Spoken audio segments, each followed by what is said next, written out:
नमस्कार विद्यार्थी मित्रांनो, स्कॉलरशिप आणि बरंच काही या आपल्या YouTube चॅनलमध्ये तुम्हा सर्वांचं पुन्हा एकदा मनापासून स्वागत। या अगोदरच्या व्हिडिओमध्ये आपण गणित अगदी बेसिक पासून याच्यामध्ये बेरीज कशी करायची, बेरजेच्या वेगवेगळ्या प्रकारची उदाहरणं आपण सोडून पाहिली होती। लहान मुलांसाठी आपण हे व्हिडिओ बनवत आहोत। आजचा व्हिडिओ आहे वजाबाकी। तर पहा, वजा म्हणजे कमी करणे। आता वाचताना आपण कसं वाचतो, 5 - 3। इयत्ता पहिली मध्ये चित्रांच्या स्वरूपामध्ये मुलांना वजाबाकी शिकवली जाते। आपण चित्र स्वरूप न पाहता उदाहरणं घेणार आहोत। तर 5 - 3 म्हणजे 5 मधून 3 कमी करायचे। समजा आपल्याकडे 5 चॉकलेट आहेत, त्याच्यातील 3 चॉकलेट आपण खाल्ले। मग सुरुवातीला मुलं हे हातावर करतात, बोटांवर 5 पैकी 3 खाल्ले म्हणजे किती उरले, 2। इथे 8 - 4, 8 मधून 4 कमी करायचे। 8 मधून 4 गेले किती, मग इथे 2 हातांची बोट लहान मुलं करत असतात। 4 आणि 4 8, मग त्याच्यातले 4 कमी केले किती उरले, 4। 7 - 3, 7 मधून 3 कमी करा। 7 मधून 3 गेले किती उरतात, 4। आता त्याच पद्धतीने एक अंकी जशी वजाबाकी आपण करतो तशीच 2 अंकी। मग मागच्या व्हिडिओमध्ये आपण पाहिलं होतं हे कोणतं घर आहे, एककचं। याला म्हणायचं एकक, याला म्हणायचं दशक। इंग्लिशमध्ये युनिट, टेन्स, एकक, दशक, शतक अशी पुढे हजार, पुढे घर वाढत जातात। तर आपल्याला इयत्ता पहिलीला एकक, दुसरीला दशक, तिसरीला शतक, चौथीला हजार असा पुढच्या घरांचा अभ्यास आहे। तर गणित सोडवताना आपल्याला या बाजूने सोडवायचं आहे, इकडून गणित सोडवायला सुरुवात करायची नाही। तर पहा 8 - 4, मग 8 मधून 4 कमी करायचे। 8 बोटे करा आणि त्याच्यातून 4 बोटे कमी करा, किती उरले, 4। वजाबाकी करतो तेव्हा बरोबर अंक एकाखाली एक लिहायचे, म्हणूनच लहान मुलांना अशी चौकटीची वही दिलेली असते। पहा, यानंतर 5 - 3, मग 5 मधून 3 कमी करा, किती उरले, 2 उरले। जसं आपण पुढे मोजून बेरीज करतो तसंच पुढे मोजून वजाबाकी सुद्धा खूप सोपी असते। पहा, आणि आपली वजाबाकी बरोबर आली की नाही हे सुद्धा आपण उत्तर बरोबर आहे की नाही हे सुद्धा आपण चेक करू शकतो। आता पहा, 9 - 5, 9 मधून 5 कमी करायचे म्हणजे 5च्या पुढे 9 येईपर्यंत मोजायचं। 5 नंतर पहा 6 7 8 9, 5 पकडायचं नाही, किती झाले, 4। यानंतर 6 - 3 हे आपल्याला पटकन येतं। 6 - 3 किती उरतात, 3च। आता आपलं उत्तर बरोबर आहे की नाही कसं पाहायचं, पहा या दोन्हींची बेरीज वरची संख्या आली पाहिजे। 5 आणि 4 9 म्हणजे आपलं बरोबर आहे। 3 आणि 3 6 म्हणजे आपलं बरोबर आहे। पुढे 3 - 1, आता एककचं घर पहिल्यांदा करणार, नंतर दशकचं। 3 - 1, 3 चॉकलेट मधून 1 चॉकलेट खाल्ले, किती उरले, 2। 4 - 3, 4 मधून 1 चॉकलेट खाल्ले, किती उरले, 4 मधून 3 चॉकलेट खाल्ले, किती उरले, 1। या पद्धतीने एकाखाली एक बरोबर अंक लिहायचे आहेत। त्याच पद्धतीची उदाहरण पहा, 9 - 4, 9 मधून 4 कमी करायचे। 9 मधून 4 कमी केले किती उरतात, 5। किंमत 4च्या पुढे मोजा, 4 नंतर 4 पकडायचं नाही। 4 नंतर 5 6 7 8 9 किती आले, 5। तेच इथे लिहायचे आणि या दोन्हींची बेरीज केली की वरचा अंक आपल्याला मिळून जातो। 5 मधून 1 कमी केलं तर किती उरतात, 4। आता 6 मधून 0 कमी केला, 0 म्हणजे काय, काहीच नाही। 6 मधून काहीच कमी केले नाही, मग किती राहणार, 6चे 6। पहा 6 अधिक 0 6च होतात। 6 - 3 आपण आत्ताच पाहिलं, 6 मधून 3 कमी केले किती उरतात, 3। आता पहा, आपण हातच्याची वजाबाकी पाहणार आहोत। जसं हातच्याची बेरीज आपण पाहिली त्याचप्रमाणे हातच्याची वजाबाकी काय आहे। उदाहरण 90 - 34 हे आहे एकक, हे आहे दशक। आपण काय पाहिले की कोणतीही गणिताची क्रिया करताना कोणत्या बाजूने करायची, इकडच्या बाजूने करायची। सुरुवातीला जर तुम्ही 9 मधून 3 वजा केले, 9 मधून 3 गेले, 6 इथे लिहिले, मग 0 मधून 4 जातील का, नाही जाणार। त्याच्यामुळे गणित तुमचं चुकणार। म्हणून काही मुलं काय करतात, 4 मधून 0 घालवतात आणि इथे 4च लिहितात, तर तसं करता येत नाही। आता इथून सुरुवात करा, हे आहे एककचं घर, हे आहे दशकचं घर। आता पहा 0 मधून 4 जातात का, नाही। मग बेरजेत जसं आपण 2 अंक येतात तेव्हा 1 अंक शेजारी देतो, तसंच इथे आपण एक उसना सुद्धा घेतो। आता इथे 0 आहे ना, मग इकडून एक उसना घ्या। इथे 9 आहेत, 9ने एक उसना दिला, हा 0 वरती मांडून घ्या, किंवा याच्यावर किंवा याच्यावर काट न मारता इथे 1 लिहिला, काही मुलं तशी पण करतात तरीही चालेल, पण समजण्यासाठी मी लिहिते की इथे शेजारून 1 उसना घेतला. आता इथे 9 होते, मग 9ने 1 शेजारी दिला, मग इथे किती उरणार 8. हे 8 लिहून घेणं खूप महत्वाचं आहे. आता इथे किती झाले, 1वर 0 10. आता 10 मधून 4 घालवायचे. 10 मधून 4 गेले किती उरतात 6. 4च्या पुढे मोजा. 5 6 7 8 9 10, म्हणजे 10 मधून 4 गेले 6 होतं, ते इथे लिहा. आता इथे 9 होते आणि आता किती राहिलेत 8 राहिलेत, कारण 1 शेजारी उसना दिलाय. मग 8 मधून 3 वजा करा. 8 मधून 3 गेले किती उरतात 5. 5 नंतर पहा, 5 नंतर 6 7 8, म्हणजेच 8 मधून 3 गेले किती उरले 5. या पद्धतीने जर इकडची संख्या छोटी असेल आणि खालची संख्या मोठी असेल तर आपण काय करतो, शेजारून हातचा उसना घेतो. जसं बेरजेत इथं जर 16 आलं तर आपण शेजारी देतो, तसंच वजाबाकीमध्ये कमी पडल्यावर शेजारी घेतो. याला म्हणतात हातच्याची वजाबाकी. आता पुढचं उदाहरण पाहूया. पहा, 80 वजा 18. काय सांगितलं आपण, पहिल्यांदा इकडं दशक मधील वजाबाकी करून घ्यायची का, तर नाही. गणित सोडवायला सुरुवात कुठून करायची आपल्याला, एकक पासून. 0 मधून 8 जातात का, नाही. मग शेजारून उसना घ्या. शेजारी 8 आहेत, मग इथे 0 लिहा, शेजारचा 1 इथे घ्या. किती झाले, 1वर 0 10 झाले. आता इथे 8 होते, 8ने 1 शेजारी दिला, मग इथे किती उरणार 7. हे पहिल्यांदा लिहून घ्यायचं, हे विसरायचं नाही. नाहीतर शेजारून 1 हातचा घेऊन इथे जर 8च ठेवलं तर मात्र आपलं गणित चुकणार. आता 10 मधून 8 कमी करा. 10 मधून 8 कमी करायचे म्हणजेच 8च्या पुढे 10 येईपर्यंत मोजा. 8 नंतर 9 10, 2च लागले. पहा, 8 आणि 2 10. खालची या दोन्हींची बेरीज वरती संख्या आली की तुमचं उत्तर बरोबर. इथं किती उरलेत 7. 7 मधून 1 कमी करा. 7 मधून 1 गेला किती झाले 6. आता पुढे पहा, 71 वजा 24. इकडून सुरुवात नाही करायची आपल्याला, एकक पासून सुरुवात करायची. आता 1 मधून 4 जातो का, 1 बोट करा. याच्यातून आपल्याला 4 बोटे कमी करता येतील का, नाही. मग काय करायचं, शेजारून उसना घ्या. पहा, इथे 6 राहतील आणि इथे काट न मारता मी इथेच लिहिते. इथे किती होतील 11. असं लिहिलं तरी चालतं, किंवा छोट्या मुलांना वरती चौकट एक रिकामी दिलेली असते तिथेही लिहिलं तरी चालेल. 11 मधून 4 गेले. 11 मधून 4 कमी करायला तुम्हाला अवघड वाटत असेल, एवढी बोटं मोजत बसायची नसतील तर 4च्या पुढे 11 येईपर्यंत मोजा. 4 पकडायचा नाही. 4 नंतर पहा, 5 6 7 8 9 10 11. किती आले 7 आले. 7 लिहा. 7 आणि 4 11. इथे किती उरलेत 6 उरलेत. 6 मधून 2 गेले किती उरतात, हातावर पण करू शकता पटकन. 6 मधून 2 गेले उरतात 4. 4 नंतर 5 6 आले वरती 6. तसंच पुढचं उदाहरण घेऊया. पहा, 51 वजा 16. एकक पासून सुरुवात करा. 1 मधून 6 जाईल का, हे 1 बोट केले आपण. याच्यातून 6 आपण वजा करू शकू का, तर नाही. मग शेजारून उसना घ्या. इथे झाले 11, इथे उरले 4. आता 11 मधून 6 वजा करा. 6च्या पुढे 11 येईपर्यंत मोजा. 6 नंतर 7 8 9 10 11. किती लागले आपल्याला 5. 6 आणि 5 11. इथे किती उरले 4. मग 4 मधून 1 वजा करा. 4 मधून 1 गेला किती उरले 3. आता हातच्याची अजून थोडीशी उदाहरण आपण घेणार आहे, म्हणजे ज्या विद्यार्थ्यांना लक्षात येत नाही त्यांची सुद्धा ही हातच्याची वजाबाकी पक्की होण्यासाठी. पहा, 41 वजा 15. आता थोडंसं पटापट करूया. 1 मधून 5 जातो का, नाही जात. मग शेजारून उसना घ्या. इथे 4 होते, इथे किती उरले 3 उरले. इथे 1वर 1 किती झाले 11 झाले. मग 11 मधून 5 कमी करा. 11 5च्या पुढे 11 येईपर्यंत मोजा. 5 नंतर 6 7 8 9 10 11. किती लागले 6. 6 आणि 5 11.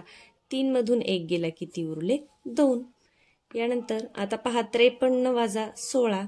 3 मधून 6 जातील का, नाही जाणार. 3 बोटे करा, त्याच्यातून आपण 6 कमी करता येतील का आपल्याला, तर नाही येणार. मग शेजारून उसना घ्या. इथे झाले 13, इथे 5ने 1 उसना दिला, 5च्या जागी उरले 4. हे लिहायला विसरायचं नाही. आता 13 मधून 6 कमी करा. मग 6च्या पुढे 13 येईपर्यंत मोजा. 7 8 9 10 11 12 13. किती लागले आपल्याला 7. पुढे मोजून बेरीज, पुढे मोजून वजाबाकी खूप सोपी जाते. आणि ही एकदा सवय लागली की मुलांना सरावाने सहज पटपट उदाहरणं सोडवता येतात. 4 मधून 1 गेले किती उरले 3.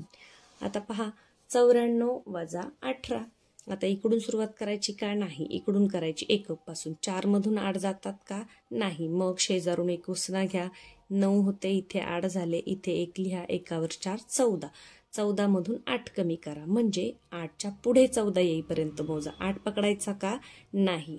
8 नंतर 9 10 11 12 13 14 किती लागले 6. 6 आणि 8 14. इथे किती उरलेत 8. 8 मधून 1 कमी केला किती होतात 7.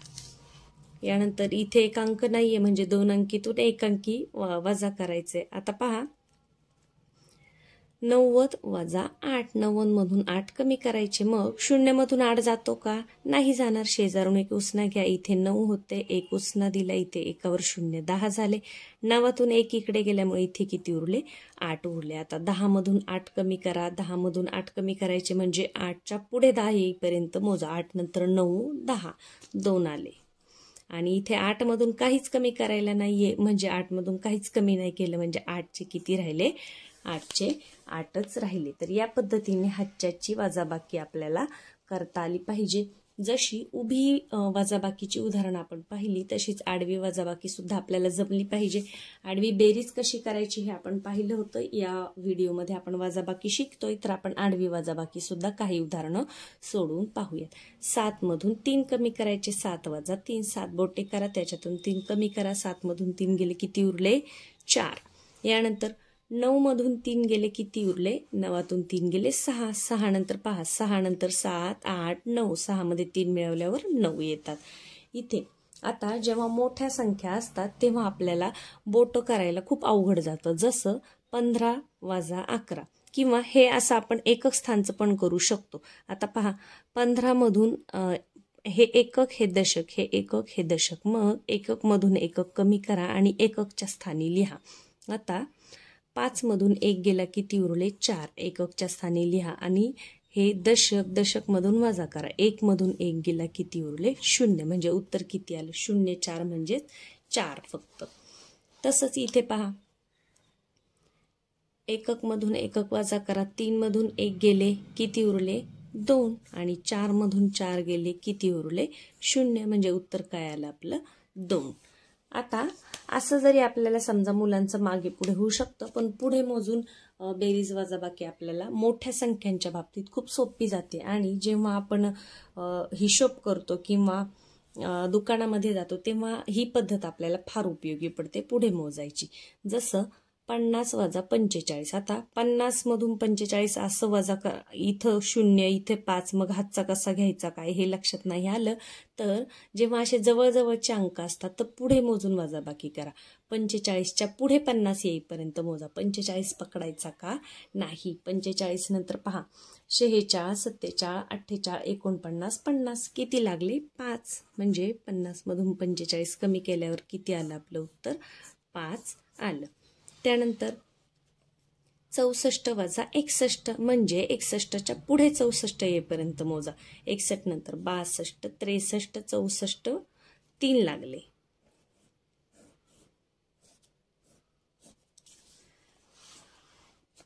आता इथे पहा जेव्हा जवळजवळचे अंक असतात तेव्हा पुढे मोजून वजाबाकी करायची, पण जेव्हा संख्यांमध्ये खूप जास्त अंतर असतं तेव्हा आपण पुढे मोजून वजाबाकी करणार का नाही. जसं इथे 74 वजा 33. आता 33 नंतर 74 येईपर्यंत आपण मोजणार का नाही, मग मध्ये खूप संख्या होतील. मग अशा वेळेला काय करायचं एकक मधून एकक वजा करायचे. 4 मधून 3 गेले किती उरला 1 आणि 7 मधून 3 गेले किती उरले 4.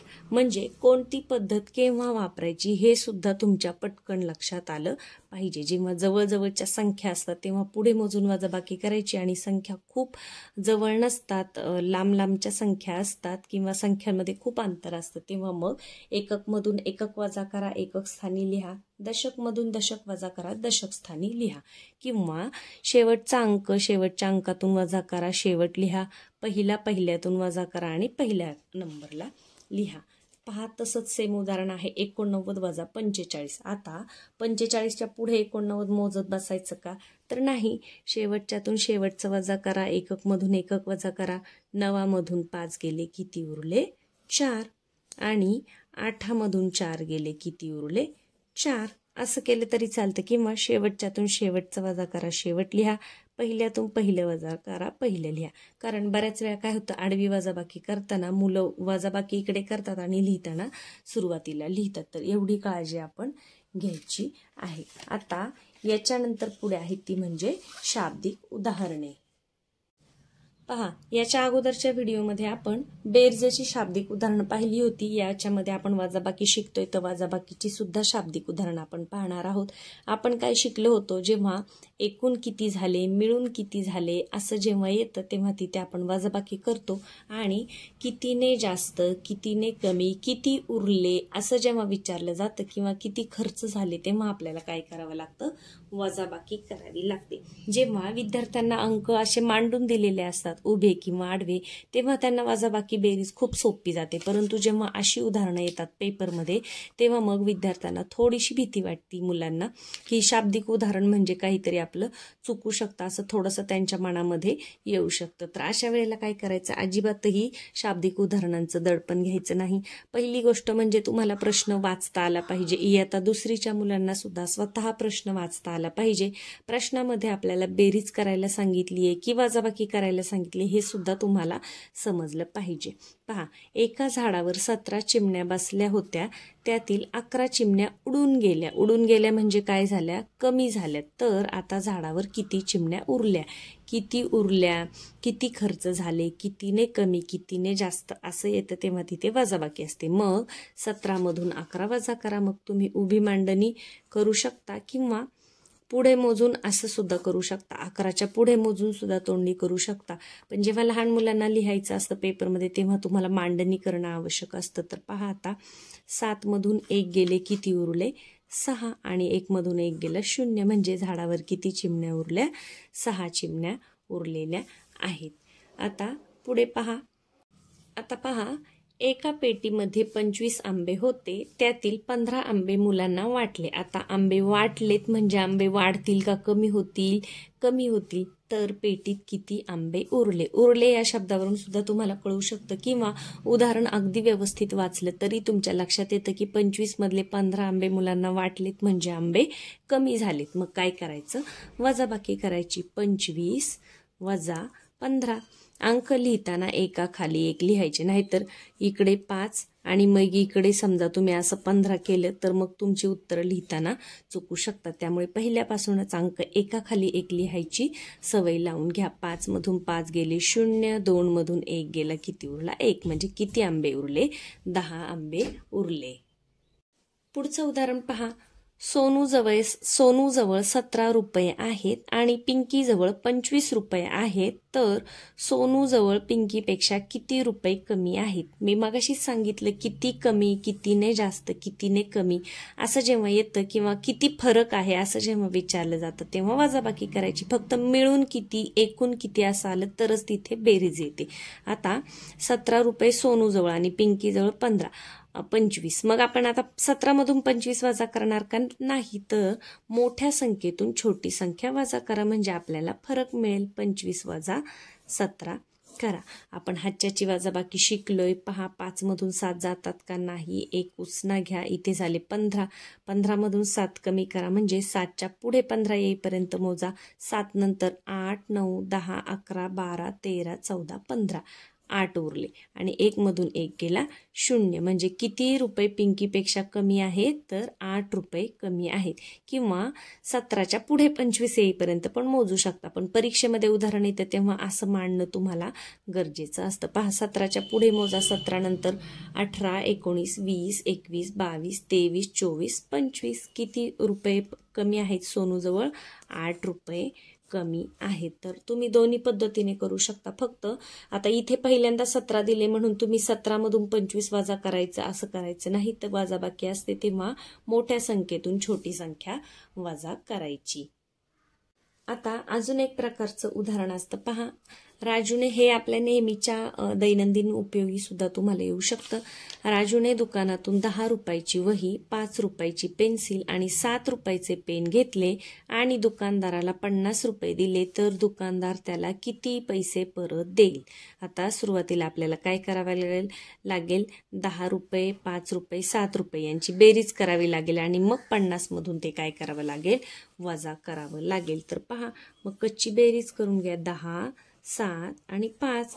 एकक खाली एकक मांडून घ्या, नाहीतर इथे 10 आणि इथे जर तुम्ही इथे लिहून दाखवते मी, इथे 10, इथे 7, इथे 5 मांडून घेतलं आणि शून्याशी शून्य आणि ह्यांची जर तुम्ही बेरीज केली तर मग आपलं उत्तर चुकणार आहे. म्हणून एकक खाली एकक मांडा.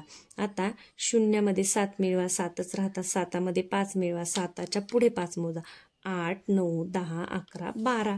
12शी 2, हातचाला 1, 1 आणि 1, 2. म्हणजे किती रुपये झालेत? एकूण 22 रुपये झाले. दुकानदाराला किती रुपये दिलेत? 50 रुपये दिलेत. मग दुकानदार किती पैसे परत देईल? 50 वजा 22 करा, कारण 22च्या पुढे 50 मोजत बसणार का नाही? अंतर खूप जास्त आहे. जवळचे अंक असतील तर पुढे मोजून करा, असं असेल तर मग उभी मांडणी करून करा. शून्यामधून 2 जातात का नाही? आपण आत्ताच हातच्याची वजाबाकी शिकलोय. शून्यामधून 2 जात नाही. शेजारून 1 उसना घ्या. इथे किती झाले? 10 झाले. 5 मधून 1 इकडे दिला, इथे 4 उरले. 10 मधून 2 गेले, किती उरले? 8. 8च्या पुढे बघा, 8 नंतर 9, 10 आले वरती 10, म्हणजे आपली वजाबाकी बरोबर आहे. इथे किती उरले? 4 उरलेत. मग 4 मधून 2 गेले, किती राहिले? 2. म्हणजे दुकानदार किती रुपये परत देईल? 28 रुपये परत देईल. कसं केलं? आपण ज्या ज्या वस्तू घेतल्या आहेत तेवढ्या किमतींची पहिल्यांदा बेरीज केली. बेरीज करताना एकक खाली एकक, दशक खाली दशक असं मांडायचं आहे.